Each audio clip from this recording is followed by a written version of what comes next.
계속해서 빌립보서의 말씀을 배우도록 하겠습니다.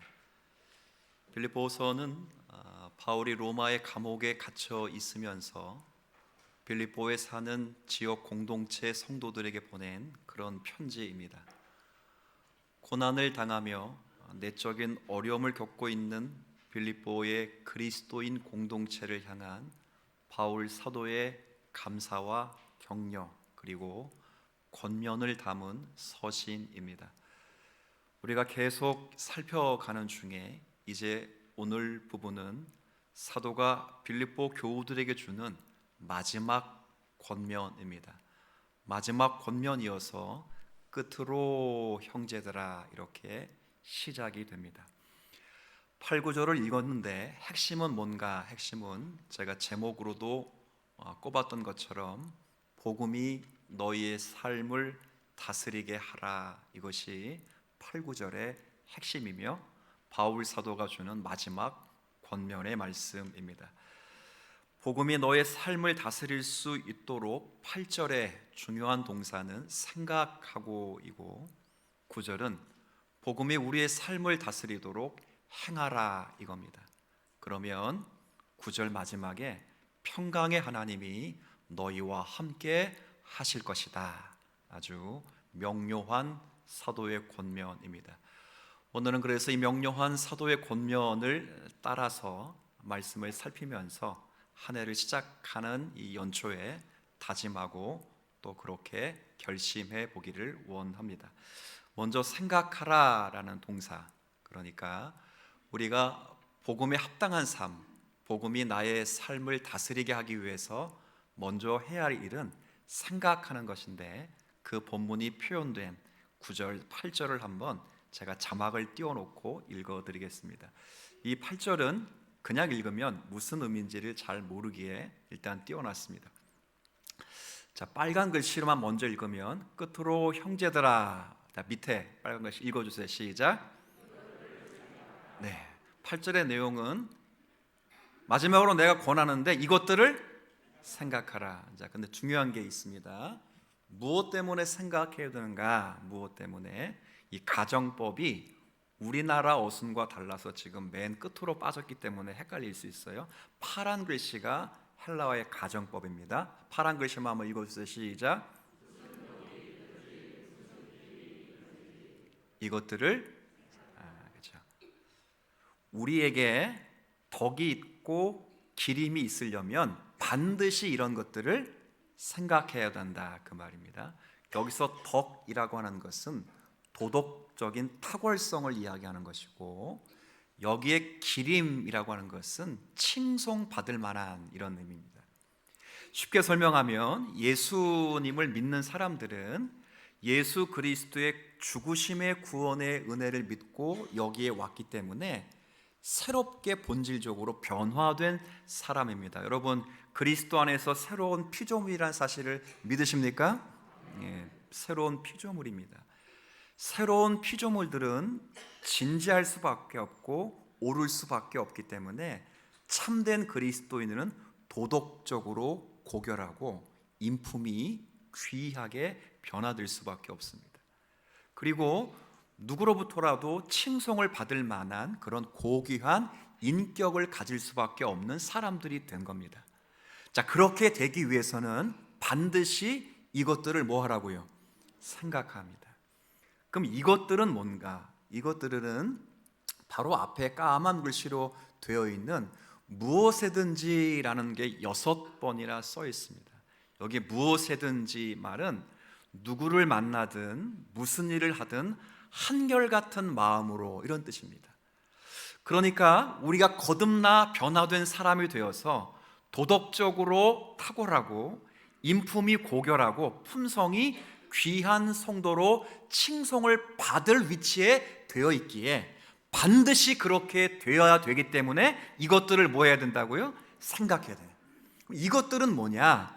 항상 누구를 만나든 어디에 자리에 있든 한결같이 이것을 행해야 되는데, 그게 뭐예요? 참된 것, 경건한 것, 옳은 것. 옳은 것은 하나님의 뜻에 합당한 것, 이런 의미거든요. 그리고 정결한 것, 사랑받을 만한 것, 칭찬받을 만한 것들을 끊임없이 뭘 하고 있어야 돼요? 생각해야 돼요. 자, 이게 문맥이에요. 무슨 말씀이냐면 저와 여러분들은 죄와 사망 가운데서 건진받아 옛사람이 죽었습니다. 옛사람이 죽어가는 사람이 아니고 옛사람이 죽고 그리스도 안에서 새로운 사람이 되었기 때문에 우리의 인품과 우리의 인격과 우리의 도덕성은 탁월하고 존경을 받을 사람이 되어야 합니다. 이건 여러분 믿으셔야 됩니다. 이렇게 되어 있습니다. 이렇게 되어 있는데 자동적으로 이렇게 되는 게 아니고 항상 뭘 생각해야 됩니다. 이렇게 되기 위해서 끊임없이 뭘 해야 돼요? 생각해야 됩니다. 참된 게 뭔지, 하나님의 선하신 뜻이 뭔지, 정결한 것이 뭔지, 하나님 앞에 사랑받을 만한 행동이 뭔지, 하나님 앞에 칭찬받을 만한 행동이 무엇인지를 매일의 삶 속에서, 매일의 생각 속에서 뭘 하라고요? 그렇죠. 복음이 우리의 사고의 영역을 다스리고 있지 않으면 우리의 성품은 고결해지지 않습니다. 이게 사도 바울의 이야기입니다. 언젠가 제가 설명 한번 드렸죠. 심리학자들이 사람을 생각할 때 인간이 하루를 살아가면서 많은 생각을 하는데 그 가지수를 이렇게 조사해 보니까 5만 가지에서 6만 가지의 생각을 한답니다. 그래서 아마 제가 이런 농담도 했잖아요. 그래서 5만 가지 생각인가 보다 이런 생각도 했는데, 사람이 안 생각 안 하고 살아. 쟤는 생각이 없어. 그런 사람도 5만 가지 있는 생각한다는 거 하루에. 근데 놀라운 건 그 5만 가지 생각 가운데 절대 다수가 둘 중에 하나입니다. 하나는 현실에서 일어나지 않을 생각들. 두 번째는 일어나든 않든 자신에게 유익되지 않는 생각. 여러분 하루 종일 무슨 생각하는지 생각해 보면 대부분의 생각 둘 중에 하나입니다. 아유, 돈 10억만 있으면. 안 일어난다니까요. 안 일어난다니까. 아유, 부모만 잘 만났으면. 안 일어나. 아유, 저 새끼 만나가지고 내가. 그잖아요.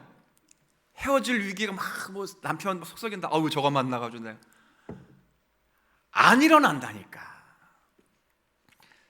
그 90% 이상이 되는 모든 생각을 지금 우리가 덕과 칭찬을 받을 수 있도록 항상 경건하고 아름답고 선하고 칭찬받을 만한 것으로 뭘 해야 된다고요? 생각하라. 아유, 돈 10억만 있으면, 이게 아니고 지금은 있는 돈으로 어떻게 살지? 어떻게 하나님께 영광이 되고 성실하게 살아갈 수 있을까? 그런 생각을 하는 거예요. 저 사람 만난 게 웬수지. 근데 저 사람을 만났기 때문에 내가 이렇게 기도하지 않나? 억울하세요? 저 사람 만났기 때문에 내가 지금 이런 신앙생활을 하고 있지 않을까? 어떻게 저 사람을 복되게 하고 영혼을 구원할 수 있을까? 이런 뭘 하라고요? 생각을 하라고요. 생각을. 우리는 자동적으로 그리스도인의 사람으로 되어가지 않습니다. 조금 이따가도 말씀드리겠지만 설교 한 번 들었다고 바뀌지 않습니다. 그럼 예수님 오셔서 딱 한번 설교하면 끝나지. 그렇지 않습니다. 끊임없이 우리의 사고의 영역을 하나님의 말씀으로 생각하는 훈련을 해야 됩니다. 인간의 삶은 사고와 행동으로 딱 둘로 되어 있습니다. 여러분을 오늘 하루 살아가시면 딱 두 영역에 삽니다. 하나는 사고의 영역, 생각이라고 하고, 또 하나는 행동의 영역, 이런 게 있습니다. 이 사고의 영역과 행동의 영역에서 벗어나는 순간이 단 1분 1초도 없습니다. 목사님, 잠자는 시간이요. 잠자도 머리는 돌아갑니다. 꿈이 그겁니다. 그러니까 어떤 사람도 이 두 영역에서 단 1분 1초도 제외되었다라고 말할 수 있는 사람은 사람이 없습니다. 동물은 있습니다. 사람이라면 끊임없이 생각하게 되는데 그 생각하는 것을 그냥 가만히 인간의 본성에 방치해 두면 똑같이 90% 이상이, 거의 99%가 현실적으로 불가능하거나 유익하지 않는 생각으로 채워준다는 거예요. 근데 그 90% 이상을 하나님이 기뻐하시는 하나님의 선하신 생각들을 가슴에 담아둘 수 있는 그런 성도의 자리를 올 한해 확보하실 수 있는 저와 여러분이 되었으면 좋겠어요. 생각하는 거야. 좋은 생각을 하는 거예요. 두 번째는 사도가 뭐라고 말하냐면 9절에 복음이 너의 삶을 다스리기 위해서 행하라 이렇게 말해. 행하라. 그러니까 배우고 받고 듣고 본 바를 행하라 이렇게 말하는 것은 한편으로 말하면 사도로부터 배운 말씀을 교리적인 것으로 갖고 행함이 없는 신앙인이 되지 않기를 사도 바울이 이야기를 하는 거예요. 많이 들어서 많이 배웠는데, 그런데 그 들은 것이 그의 삶에서 반영되거나 실현되지 않으면 사실은 아무런 소용이 없어요. 생각하는 것은 반드시 행동으로 나타나야 돼요. 우리 일반 학문에서도 생각은 굉장히 짧다라 했어요. 그래서 인문학에서도 생각을 오랫동안 붙잡도록 하기 위해서는 생각한 것을 실천하라고 해요. 누군가에게 친절을 베풀어야 되겠다라고 생각을 하면 단 한마디라도 친절한 말을 하면 그 생각을 오랫동안 붙잡아 놓을 수 있다고 말을 하거든요. 어떤 면에서는 그게 성경의 정신이기도 합니다. 좋은 생각을 하나님 말씀 앞에서 바른 신앙적인 생각을 했으면 그 생각을 오랫동안 붙잡도록 하기 위해서는 생각한 것을 뭐 하면 되겠어요? 행하면 되는 거예요. 행함이 없는 믿음은 야고보 사도에 의하면 그건 죽은 믿음입니다. 야고보 사도가 행함이 없는 그 믿음에 대해서 이야기하면서 그런 비유를 하나 들었어요. 어떤 사람이 거울 앞에 탁 서서 자신의 모습을 딱 스캔하고 본 다음에 뒤를 돌아가다가 그 본 모습을 금방 잊어버리는 거죠. 여기 뭐가 묻었네? 닦으러 가야지 하다가 자기가 얼굴에 뭐가 묻었는지를 잊어버리는 사람, 그렇죠? 그 정도면 거의 동물과 같아요. 동물은 거울 속에 비친 자기 얼굴이 자기인 줄 모르고 타인인 줄 알고, 타인이 아니에요, 다른 놈인 줄 알고 거기다 대고 짖거나 덤비는 게 고양이, 그게 개라고요. 그래서 하나님 말씀을 갖고 행동하지 않는 사람들은 거의 하나님의 백성에 합당하지 않는 사람으로 사도 바울이 이야기를 하는 거거든요. 바울 사도가 빌립보서의 말씀을 쭉 강론하면서 우리 3장 17절의 말씀을 읽을 때 사도 바울이 교우들에게 이렇게 말했어요. 형제들아, 너희는 함께 나를 뭐라고 했죠? 본받으라. 감사합니다. 기억까지 해주시고, 역시 여러분들은 훌륭하시고 생각도 훌륭해 줘야 되고 본받으라 해서 나를.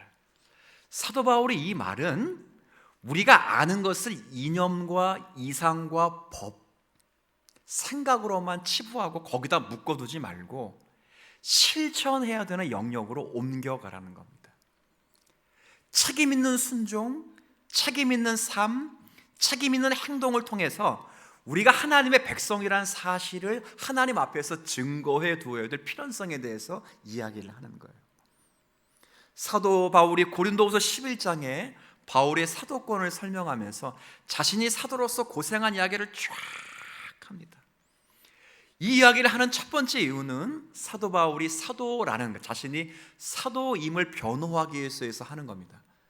이러려고 하는 게 아닙니다. 내가 사도로서 얼마나 고생했는 줄 아느냐?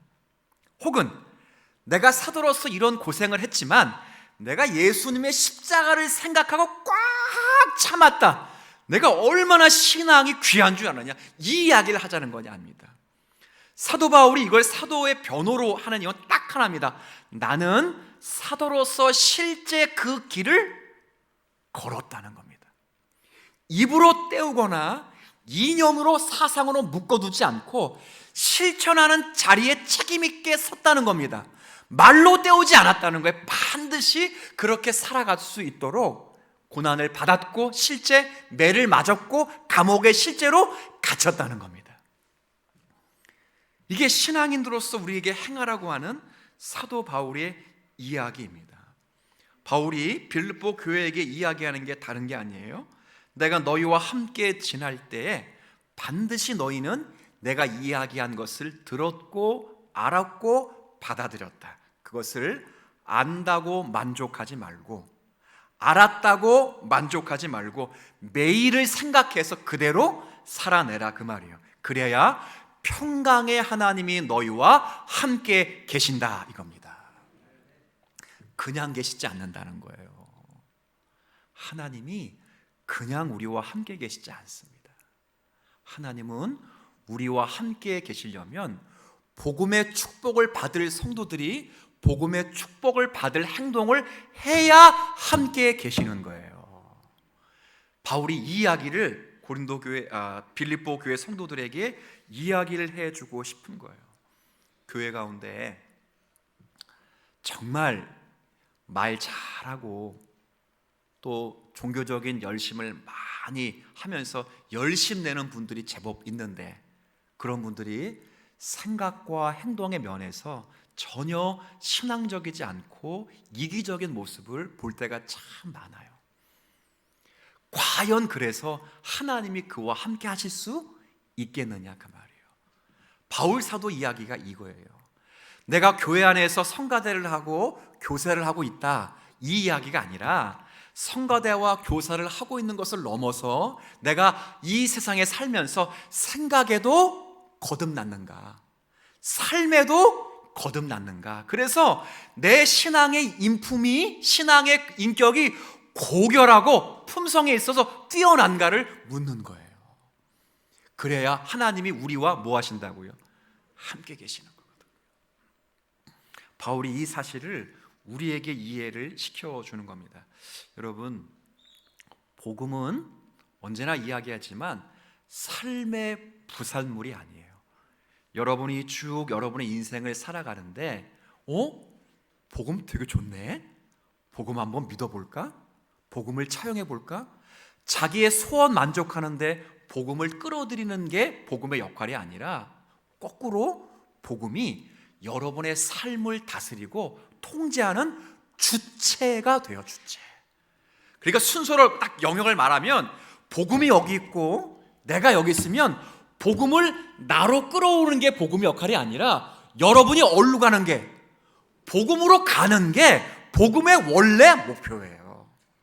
그래서 복음은 나에게 유용한 구절을 끌어서 내가 어떤 소원을 성취하거나 내 인생의 플랜을 이루기 위해서 복음을 차용하고 부산물이 아니라, 복음이란 하나님 말씀이 내 인생의 삶을 통제하고 나의 모든 영역을 다스릴 수 있는 유일한 주체가 되어야 된다는 거예요. 그래서 모든 신자는 복음의 다스림과 통제에서 벗어난 영역이 단 한 군데도 없어야 합니다. 사도의 권면은 우리의 모든 시각, 우리의 모든 활동을 사로잡아서 주 예수 그리스도에게 복종시키기를 원하기에 이 이야기를 하는 것이죠. 그래서 사고의 영역에서도 항상 말씀을 따라 생각하고 행동하고, 행동의 영역에서도 생각한 대로 하나님 말씀을 따라 훈련받은 대로 행동으로 옮기는 그런 신앙인의 모습을 사도 바울이 우리에게 이야기를 하는 겁니다. 제가 그래서 이것을 잘 하기 위해서 제가 여러분에게 이제 세 가지를 말씀드릴 거예요. 논지는 간단했어요. 우리는 거듭난 신자이기에 인격과 삶에 있어서 칭찬과 사랑을 받을 수밖에 없는 사람들이 되었어요. 이를 위해서 끊임없이 말씀을 따라 생각해야 되고 말씀을 따라 살아내야 되는 것이 우리의 삶의 자리임도 확인했어요. 그러면 이걸 효과적으로 잘 감당하기 위해서 뭘 해야 되는가? 제가 주보에도 기록해 놓고 가장 기본적이고 연초이기 때문에 꼭 여러분에게 세 가지를 다시 다 아는 거지만 한번 올해 실천하는 차원에서 말씀드리면, 첫 번째는 따라합시다. 성경을, 그 다음 써있죠? 성경을 일자의 성경. 자, 절 보세요. 우리가 무언가를 생각하고 무언가를 행동하려면 아는 게 있어야 돼요, 없어야 돼요? 있어야 돼요. 제일 용감한 사람이 누구예요? 어떻게 알았어요? 전 겪어봐서 알았는데. 근데 무식한 사람 중에 칭찬받는 사람 없어요. 무식한 사람들의 이야, 저 사람과 대화하고 싶다, 참 인품이 고귀하다, 그런 사람 없어요. 아무리 찾아보세요. 이런 사람이 있죠. 무식하나 말을 닫는 사람. 이런 사람은 있을 수 있으나 놀라운 건 무식하고 말 닫는 사람은 없어요. 무식한 사람이 말을 닫는 사람은 단 한 사람도 없어요. 무식은 떠드는 게 용감한 거거든요. 잘 보세요. 그래서 우리가 무언가를 생각하고 알려면 반드시, 생각하고 행동하려면 반드시 뭐부터 해야 돼요? 알아야 돼요. 무엇을 알아야 될까요? 하나님을 알아야 돼요. 기독교인들은 하나님을 알려는 딱 하나의 방법이 없어요. 하나님의 자기 계시인 성경 말씀을 읽고 묵상하고 설교를 듣고 성경 공부를 하면서 하나님을 알 수 있습니다. 일반 종교는 신의 뜻을 알기 위해서 치성이라는 걸 드려요. 그리고 신의 뜻을 알기 위해서 굿 같은 걸 해요. 구슬하고 치성을 드리면 신의 뜻을 알 수 있다고 막 이야기를 해요. 그런데 기독교는, 우리가 믿는 기독교는 계시 종교이기 때문에 하나님을 알려면, 생각할 거리를 얻으려면, 행동할 규율과 규칙을 깨달으려면 하나님의 말씀인 성경을 부지런히 읽고 묵상해야 될 줄로 믿습니다. 그래서 사도 베드로가 핍박받고 있는, 흩어져 있는 사랑하는 성도들에게 편지를 쓰면서 뭐라고 권면하냐면, 너희들은 아주 순전한 아이처럼 신령한 젖을 사모하기를 바란다.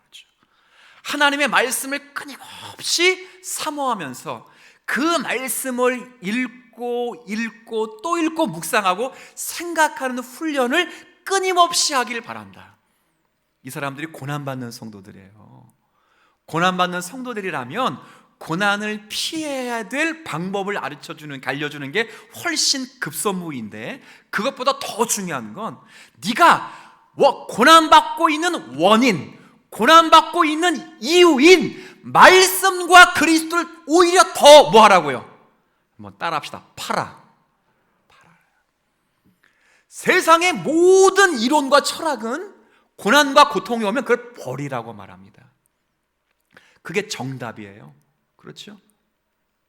여러분, 만약에 여기에 염증이 하나 있는데 그 염증도 내 몸뚱이에 있다고 붙여놓고 있으면 그 염증이 점점 크면 어떻게 돼요? 자라면 종양이 되고 암이 되는 거예요. 그럼 어떻게 하면 돼요? 버리면 되는 거예요. 버리면. 모든 학문과 모든 철학은 그렇게 사는 거예요. 맞아요. 그렇게 해야 돼요.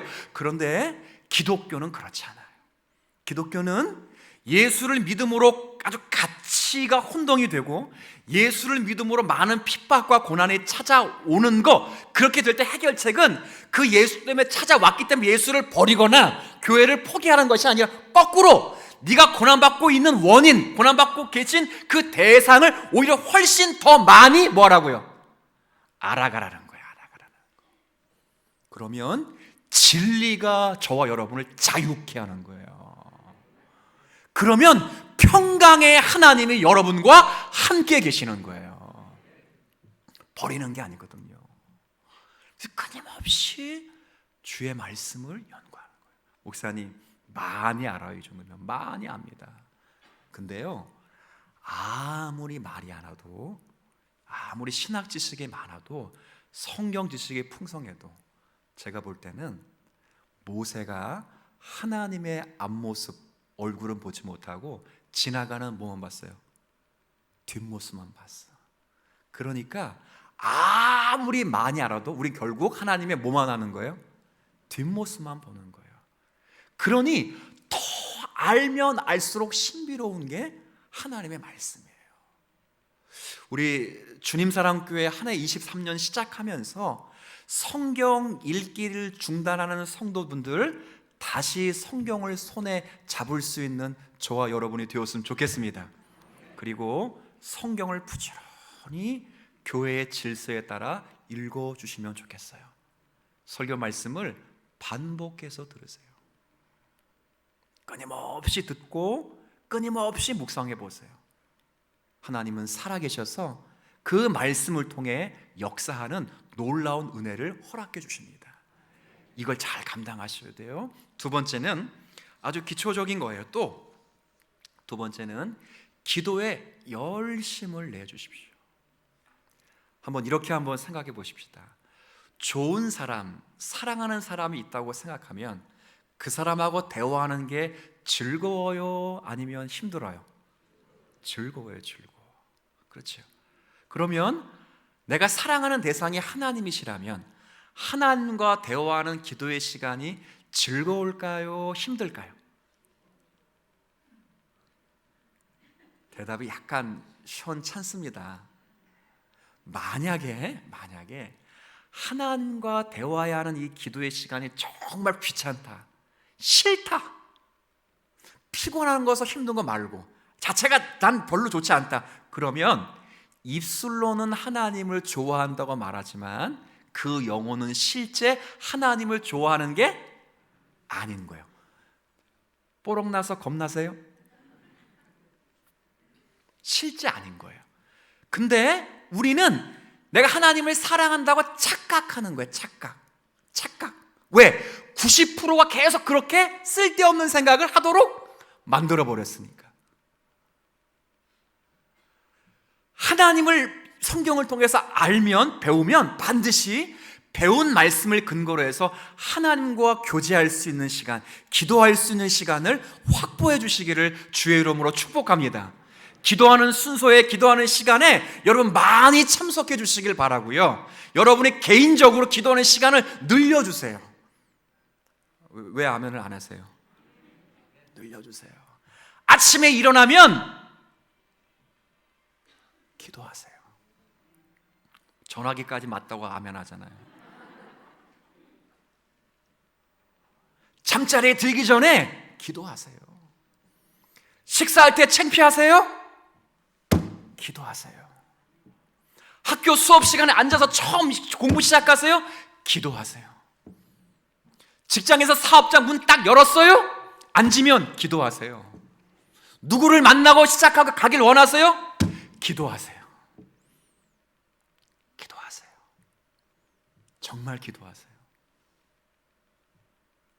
기도할 때 하나님이 일하시는 거예요.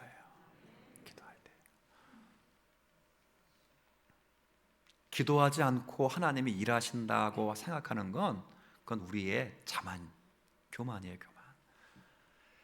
정말 기도하셔야 돼요. 기도하셔야 돼요. 그래서 하나님을 많이 알아야 돼요. 오늘 제가 목회 기도한 것처럼 하나님, 지혜와 계시의 정신을 주사 하나님을 알게 하여 주옵소서. 우리의 마음의 눈을 열어주시사 부르심의 소망이 무엇인지, 영광의 기업의 풍성함이 무엇인지, 베푸신 크고 귀한 능력이 무엇인지 깨닫게 하여 주옵소서. 이게 사도 바울이 에베소 교회를 향한 두 번의 기도 가운데 1장에 나타난 에베소 교회를 향한 사도 바울의 기도예요. 기도. 이걸 끊임없이 기도해 주세요. 그래서 여러분 올 한 해 말씀과 기도가 살아날 수 있는 교회가 되었으면 좋겠어요. 세 번째는 정말 중요한 건데, 이제 말씀과 기도로 하나님을 알고 하나님과 교제하면 세 번째, 자신을 좀 따라해 주시겠어요? 점검하라. 점검하는 거예요. 점검. 성령께서 여러분에게 오시면 성령이 하시는 일이 여러 가지가 있죠. 가장 중요한 건 하나님의 말씀을 적용하는 거예요. 그 적용할 때, 적용하면 양면에 두 가지 현상이 나타나요. 성령께서는 진리 영이시기 때문에 예수의 말씀 성경을 여러분에게 가르치시고 해석시키시고 적용시켜 주시거든요. 그럴 때 반드시 두 가지 반응이 일어나요. 하나는 의에 대해서 무엇인지 알게 돼요. 여기 의는 하나님의 뜻이기도 하고 하나님과의 올바른 관계를 말하게 돼요. 그러니까 성령이 여러분을 다스리시고 성령이 여러분에 내주하시면 반드시 하나님과의 옳은 관계를 형성될 수 있도록 성령이 깨우쳐 주시는 거예요. 두 번째는 뭘까요? 성령이 오시면 예수님이 말씀하셨잖아요. 성령이 그가 오시면 죄에 대하여 의에 대하여 깨우쳐 주신다. 죄에 대해서 끊임없이 고발해 주세요. 여러분의 연약함을 여러분 괜찮아요. 그러니까 여러분들이 이렇게 주목해 주시면 더 낯설어 하시니까 그냥 지나가셔요. 어디까지 했어요? 네, 죄송합니다. 네. 어디까지 한 것 같은데, 끊임없이 성령은 우리에게 의에 대해서 죄에 대해서 가르치시고 훈계하세요. 그러면 성령의 다스림을 받으면 나타난 현상은 하나님과의 바른 관계를 위하여 열심을 내게 해요. 그리고 그 바른 관계가 무엇인지를 참으로 음미하게 해요. 그리고 또 한켠에는 그 바른 관계를 방해하는 죄에 대해서 끊임없이 고발해요. 끊임없이 고발해요. 그래서 어느 누구도 몰라. 자신의 약점은 어느 누구도 몰라. 딱 성령님과 누구만 알아? 본인만 알아. 저의 약점 아세요? 허당으로 보이는 거 말고. 물론 많이 있을 거예요. 그러나 안 보이는 게 또 있지 않... 진동으로 해주세요. 진동으로. 하는 방법을 모르시면 옆에서 눌러주세요. 네. 진동으로 돌려주세요. 네. 모르셔서 그럴 수 있어요. 네. 어디까지 하는지 알아요 이제. 끊임없이 그 연약한 것을 계속 비춰주셔요. 그러면 우리는 성령으로 그 불로 그걸 계속 태워야 돼요. 제가 누누이 말씀드렸지만 그리스도인은 새롭게 변화된 사람이에요. 그러니까 잘 살다가 무엇을 하나 이렇게 첨가해서 이렇게 약간 이렇게 된 사람이 아니라 우리는 완전히 바뀐 사람이에요. 그리스도 안에 있으면 새로운 피조물이라. 그 다음 이전 것은 지나갔으니 새 것이. 여러분요, 이전의 안정성은 없어요.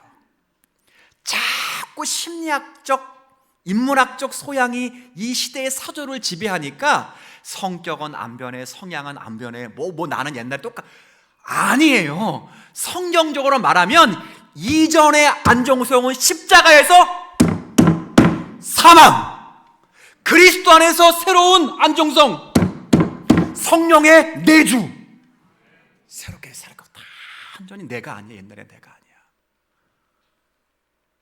옛날에 내가 아닌데 자꾸 예전에 나로 돌아가려는 모습을 자꾸 보인다.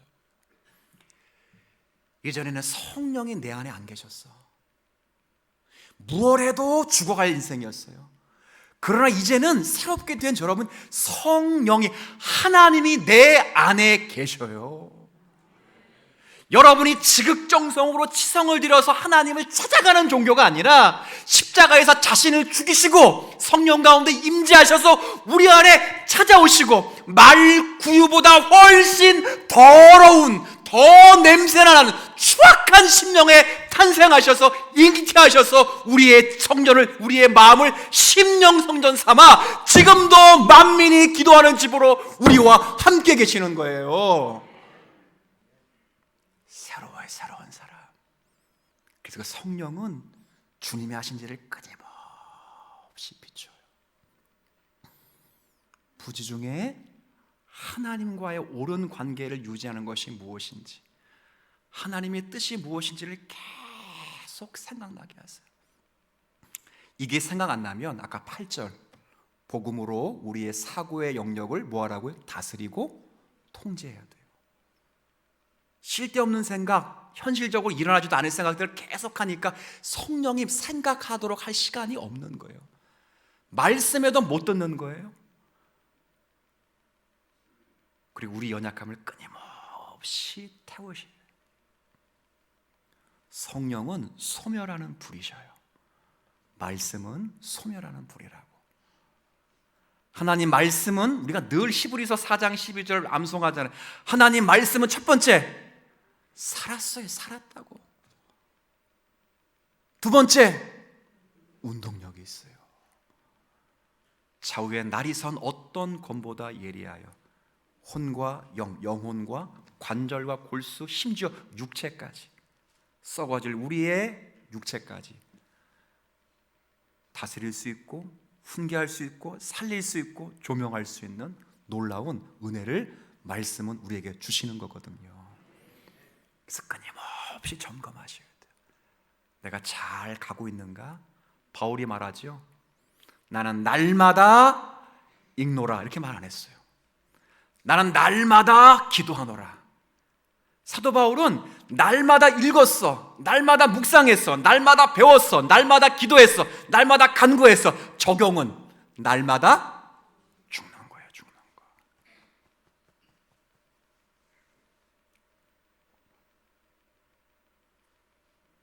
사도 바울이 이 이야기를 왜 할까요? 그리해야 평강의 하나님이 우리와 함께 계시기 때문입니다. 복음의 축복을 아까 말씀드렸죠. 복음의 축복은 갈망한다고 될 문제가 아니에요. 복음의 축복 또한 복음의 축복을 받을 만한 심령의 상태가 될 때 하나님이 역사하시는 거예요. 평강이 뭡니까? 평강이 뭐죠? 평강은 마음의 상태예요. 죄로 말미암아 하나님과의 원수의 관계에 섰을 때는 편함은 있어요. 편함. 근데 평강은 없었어요. 편함은 있죠. 돈 있으면 편안해요. 건강하면 편안해요. 그렇다고 평안하지는 않아요. 평안은 죄의 문제가 해결받은 사람들에게만 허락되는 놀라운 샬롬의 은혜예요. 죄의 문제가 해결돼서 하나님과의 원수 관계가 깨어지고 이제는 화목의 관계에 들어가면 하나님과의 화목을 누리고 그 화목으로 말미암아 십자가상에서처럼 인간과의 화목의 관계에 들으면 마음이 여유롭고 평안한 상태를 누려요. 그게 바로 평강의 평강. 7절에는 하나님이 그 평강을 우리에게 주신다고 말씀했고, 이제 9절에는 하나님 평강을 주시는 뿐 아니라 평강의 하나님이 우리와 함께 계신다는 거예요. 하나님 우리와 함께 계시면 하나님은 우리를 기뻐하시네요. 기쁨을 주체하지 못해요. 스바냐 선지자의 외침을 보세요. 그분은 하나님 우리와 함께 계시면 그분은 우리를 위하여 즐거이 기뻐하신다.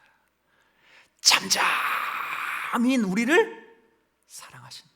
잠잠히. 하나님 우리를 기뻐하시고 우리는 평강을 누리면, 하나님 가까이 계시면 우리 또한 기뻐해요. 기뻐. 그 기쁨은 확신이에요. 확신. 어떤 환난을 만나도 하나님이 해결해 주실 것이다. 하나님이 나를 사랑하시기 때문에 그리스도의 사랑 안에서 누가 나를 끊을 수 있으리요? 하나님이 우리를 위하시는 누가 우리를 대적하리요? 누가 환난에서, 누가 곤고해서, 누가 기근해서, 누가 적신해서, 누가 위험해서, 누가 칼에서 우리를 죽일 수 있으리요? 끊어낼 수 있으리요? 결코 없다는 확신으로 나아가는 거예요. 이 확신이 있어야 돼요. 우리 주님 사랑교회가 다 그런 성도가 될 것으로 믿고 선포합니다. 복음이 여러분의 삶을 다스려 주시기를 기도하십시오. 여러분의 사고의 영역을 생각하는 동물이라고. 사람들은 진화론에서 그러잖아요. 동물이 사람이 동물보다 다른 게 생각하는 것 때문이라고. 생각할 수 있는 건 영혼이 있기 때문에 생각하는 거예요. 영혼을 가진 존재입니다. 생각할 수 있다고 아무거나 생각하지 말고 말씀의 뜻에 합당한 것을 생각하고 그 생각한 것을 행동으로 옮겨 여러분의 삶이 복음의 다스림과 통제 안에 있기를 소원합니다. 이를 위해서 읽어주십시오. 들어주십시오. 묵상해 주십시오.